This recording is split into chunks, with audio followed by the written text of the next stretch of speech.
Okay, so I was thinking about a very long time ago. I was working at a company, and previous to that, my career was just working in academia, universities, and so on. So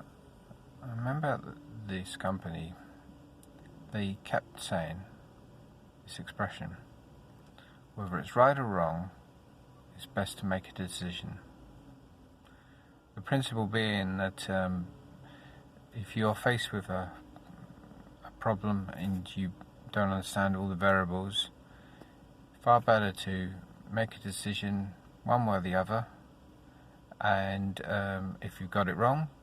then I guess the idea would be that well, then you at least realize you've got it wrong, so you can go back and then change your decision and change it to the right decision,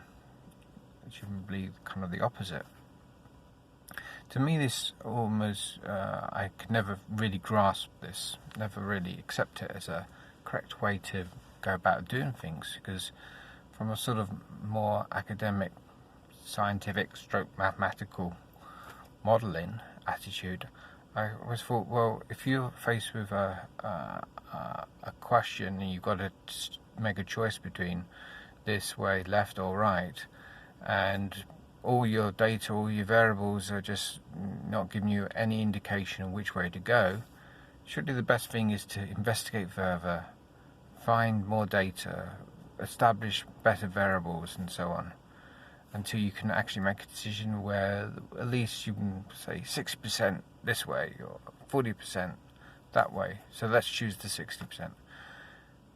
But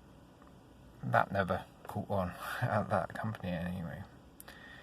But I'm thinking, I don't know which approach is correct, to be honest, but I was thinking about something else, how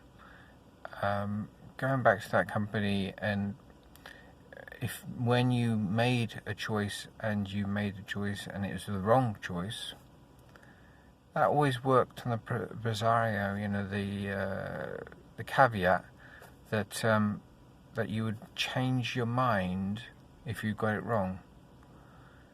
But I'm also wondering now, if you're going with such a sort of approach, isn't there also a kind of point where you've made the wrong choice, you realise you've made the wrong choice, but it's also kind of tempting to stick with the wrong choice, because switching from the wrong choice to what was actually happened to be the right choice,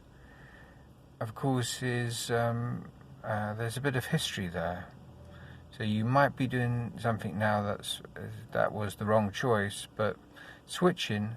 to something which is the opposite could cause further pain, further problems. So your wrong choice has now actually become, shall we say, the suboptimal right choice. I'm wondering if that's where we are.